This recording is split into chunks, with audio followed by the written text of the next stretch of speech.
salamu za watu wa Ingo. Mumepokea? Mimi nimetembea kule Kakamega, wanasema ni one term. Kule kwa mlima wanasema ni one term. Hapa kwa Ukambani wanasema ni one term. Nyinyi watu wa Masai mnasemaje? Munasemaje? Hii ni kwa sababu William Ruto ameua vijana wetu wa Gen Z. Ameua hao vijana. Na sisi tunasema tukitaka kulipiza William Ruto paka aende nini? One term. Na mimi niko na swali. Mumesikia William Ruto amepora mali yote ya Kenya. Ameenda Masai Mara, ameiba 30,000 of acres. Amekuja hapa Kajiado, anaiba mashamba ya watu. Ameenda Bomas of Kenya, ameuza Bomas of Kenya. Ameuza viwanda zote za sukari. Jana mumesikia ameuza Kenya Pipeline Corporation. Sasa tukitaka ujamaa aache kupora mali ya watu, nataka nikisema harambe mnasema one time. Harambe! Harambe! Sasa mimi niko na swali.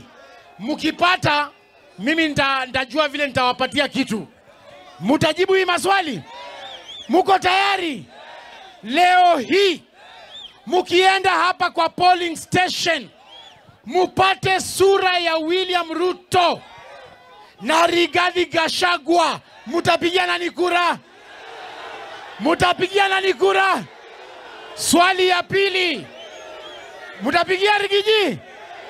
Swali ya pili, leo hii ukienda pale kwa kura upate sura ya Kalonzo Musyoka na William Ruto, mutapigia nani kura?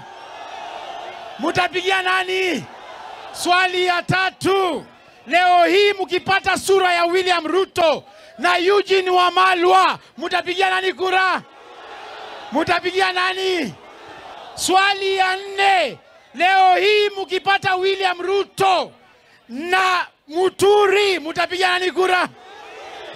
Na swali ya mwisho, bahati mbaya muende kwa polling station, mupate hapa sura ya William Ruto na Kondo, mutapigia nani kura? Mutapigia nani kura? Hebu tuone salamu za Kondo, Kondo, Kondo, Kondo, Kondo. Haya. Na mwisho ningependa kuombea ndugu yangu Sanare kura ya MCA. Tafadhali vijana msimame na Sanare. Asante sana. Nashukuru, Mwenyezi Mungu awabariki. Haya, sasa tumkaribishe